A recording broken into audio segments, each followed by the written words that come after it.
Hello नमस्कार राम राम प्रणाम साथियों। आपका रीट का एग्जाम 27 और 28 फरवरी को है। एडमिट कार्ड भी आ चुके हैं और साथियों सबसे बड़ी बात यह है कि रीट के एग्जाम में नेगेटिव मार्किंग होगी। इस बात को आपको अच्छे से समझ लेना है।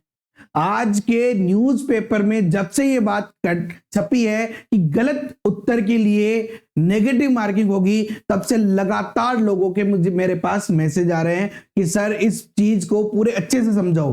भैया मैं पूरे इस वीडियो में नेगेटिव मार्किंग का फंडा समझा दूंगा, वो भी सबूतों के आधार पर। लेकिन खास बात यह कि आप आपके परिवार के सदस्य दोस्त जो भी एग्जाम दे रहे हैं सबके साथ शेयर कर देना भैया। चलिए तो बिना देर करे शुरू करते हैं। सबसे पहली बात तो देखिए, आज के न्यूज़पेपर की कटिंग है। ये मैं नहीं बोल रहा, ये न्यूज़पेपर की कटिंग है रीट के लिए। सबसे पहले मैं बहुत बड़े शब्दों में, और कोई प्रॉब्लम नहीं है, यहां पे इस चीज को समझते हैं अपन यहां पे, ठीक है ना। ये जो लिखा है, जिसने भी आज के न्यूज पूरे अच्छे से पढ़ी है भैया, वो भैया टेंशन में है। ये बदलाव किए गए, क्या बदलाव किए गए, इस चीज को अच्छे से समझते हैं अपन। चलिए थोड़ा सा मैं पेन की साइज छोटी कर देता हूं, अब समझो। इस बार परीक्षा पैटर्न में कुछ महत्वपूर्ण बदलाव किए गए हैं। पहले जहां 4 विकल्प होते थे, अब उम्मीदवार को 5 उत्तर विकल्प मिलेंगे। सबको पता आपको, लेकिन ये क्या छाप दिया इन्होंने? अरे भैया ये क्या छाप दिया, समझ में नहीं आ रहा कि गलत उत्तरों के लिए नेगेटिव मार्किंग भी होगी।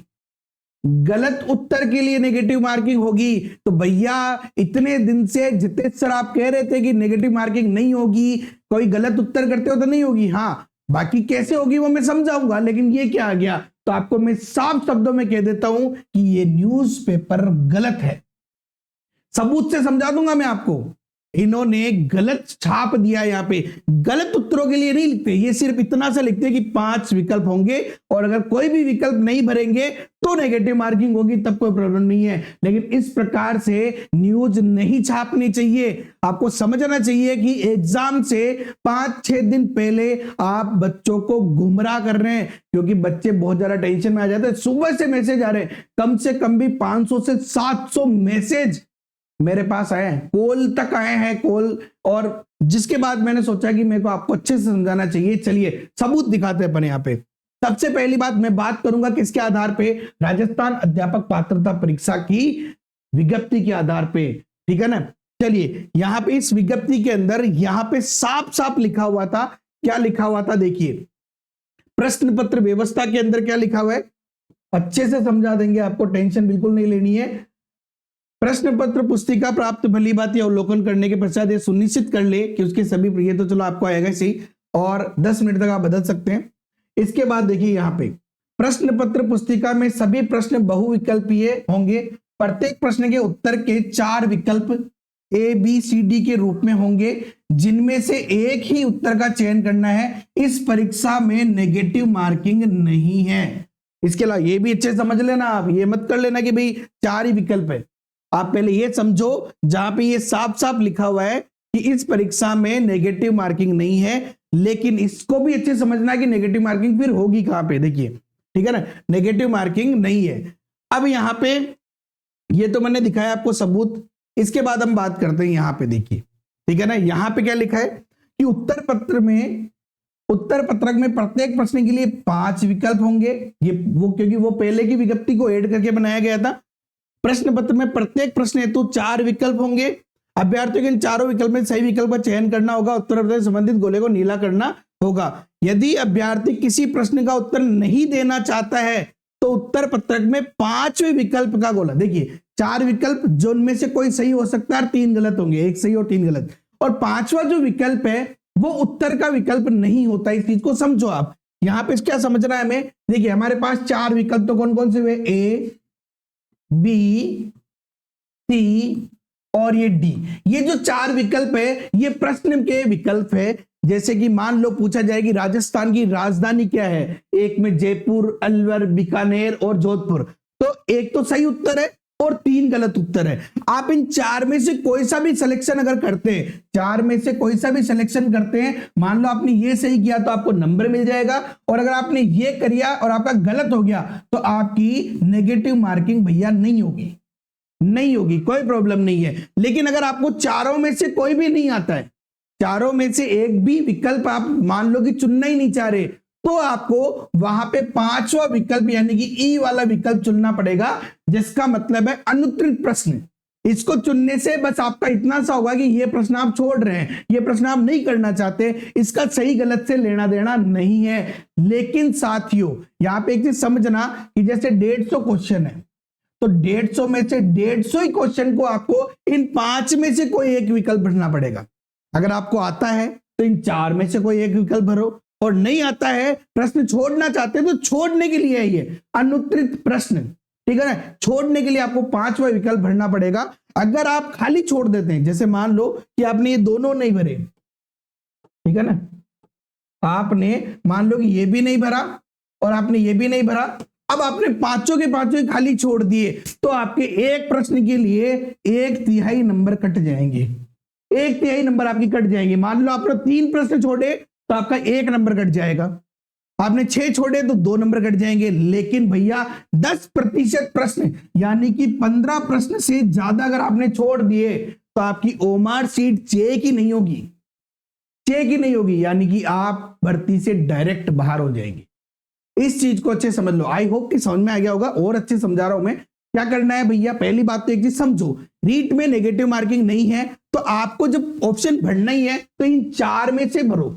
अगर आपको आता है तो सही भरो, नहीं आता तो तुक्का लगाओ। तुक्का कैसे लगाना है रीट के अंदर भैया, अगर आप लोग कमेंट करोगे तो मैं आपके लिए वीडियो बना दूंगा कि कैसे लगाना है। देखो हर जगह तुक्का नहीं लगाना, तुक्के से पास नहीं होंगे, लेकिन सोचो कि 100 में 150 में से 90 क्वेश्चन आपको आ गए, और अगर तुक्के से 15-20 क्वेश्चन और सही हो जाए या 10 क्वेश्चन और सही हो जाए, तो कहां जा रहा है, क्या प्रॉब्लम आ रही है, तो कमेंट कर देना, बता दूंगा मैं आपको। तो आपको करना क्या है भैया, सिंपल सी बात है, कोई नेगेटिव मार्किंग नहीं है। अगर आप प्रश्न नहीं छोड़ते हैं तो आपको 150 के 150 ही प्रश्न करने हैं, और एबीसीडी में से लगाओ, ई को लगाओ, पता ई को टेंशन नहीं, मतलब आप केवल एबीसीडी में से लगाओ। गलत हो जाएगा तो नंबर तो कटने से रहा, बस गलत रहेगा। इसको करने का मतलब तो आपको नंबर 100% नहीं मिलेगा और नेगेटिव मार्किंग भी नहीं होगी, लेकिन इनमें भी नेगेटिव मार्किंग नहीं होगी अगर आप ये गलत कर देते हैं तो। मेरी बात आपको अच्छे से समझ में आ रही होगी, ठीक है ना। मैं आपको ओमार सीट से और समझाऊंगा। चलिए इसके अलावा हाँ, पासिंग मार्क्स जरूर देख लेना भैया, कि अगर आप सामान्य श्रेणी से है तो आपको 60% चाहिए, किसी में भी आते हो। अगर आप एसटी में है तो 55% नॉन टीएसपी के लिए और 36% टीएसपी के लिए। आप किसी भी कैटेगरी में आओ, एससी, ओबीसी, एमबीसी, ईडब्ल्यूएस, आपको 55% चाहिए। समय विधवा, परित्यक्ता महिला, भूतपूर्व सैनिक है तो 50 चाहिए। दिव्यांग है तो 40 चाहिए। शहरी या जनजाति के क्षेत्र है तो आपको 36% चाहिए। चलिए मैं आपको ओमार सीट से और समझा देता हूं। ये आपकी 5 विकल्प की ओमार सीट है, आपको ज्यादा कुछ नहीं आएगा वहां पे, ये एक डमी ओमार सीट है।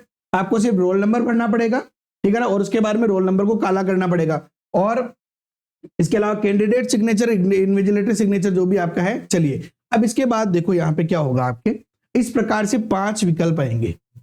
क्या आएंगे भैया, 5 विकल्प आएंगे। इन 5 में से आपको क्या करना है, जैसे पहला तो मान लो आपको लगा कि ए सही, आपने ए कर दिया, कोई टेंशन नहीं है। दूसरे में बी लगा, बी कर दिया। तीसरे में ए लगा, चौथे में बी डी लगा।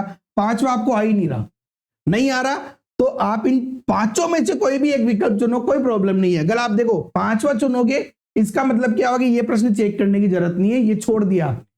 लेकिन जब नेगेटिव मार्किंग है ही नहीं तो ये क्या चुनो। मान लो इसका आंसर बी था और आपने सी चुन लिया, क्या फर्क पड़ा, आपका ये प्रश्न गलत हो गया लेकिन नंबर नहीं कटेगा। छठे में आपको नहीं आ रहा, आपने तुक्का लगा दिया कि डी सही है और डी सही निकल गया, तो क्या होगा, हमारे को 1 नंबर का, 1 क्वेश्चन का फायदा हो जाएगा ना। लेकिन अगर आपने सोचो 7वां प्रश्न भरा ही नहीं, 8वें में आपने भर दिया, 90 में भर दिया, 7वां नहीं भरा, 5 ही ऑप्शन छोड़ दिए, तो फिर आपका 1/3 नंबर काट लिया जाएगा। और ऐसे अगर आपने 10% का मतलब 15 से ज्यादा प्रश्न अगर छोड़ दिए तो भैया ओमार सीट चेक नहीं होगी। आई होप कि आपको ये नेगेटिव मार्किंग का फंडा बिल्कुल सही तरीके से समझ में आ गया होगा। देखो न्यूज़पेपर वाले भी कंफ्यूज हो रहे हैं, जो पूरे राजस्थान को ज्ञान बांटते हैं न्यूज के माध्यम से। हालांकि मैं निंदा नहीं कर रहा, लेकिन सोचना चाहिए, पहले पढ़ लेना चाहिए अच्छे से। और आप लोग भी प्लीज प्लीज निवेदन है, जितने भी हमारे भाई बहन है जो रीट का एग्जाम दे रहे हैं 27 और 28 तारीख को, उन सबको शेयर करो, ताकि नेगेटिव मार्किंग की जो ये प्रॉब्लम है ना, ये 100% सोल्व हो जाए। इतना अच्छे से कोई नहीं सिखाएगा भैया, कोई नहीं समझाएगा। लाइक कर देना वीडियो को, और चैनल पर नए हो तो सब्सक्राइब करके बेल आइकन पे क्लिक कर देना। और साथ ही साथ एग्जाम में क्या क्या सामग्री लेके जानी है, हर एक चीज, फॉर्म में गलती है, प्रवेश पत्र में गलती है, सबके बारे में वीडियो आने वाला है बहुत जल्दी।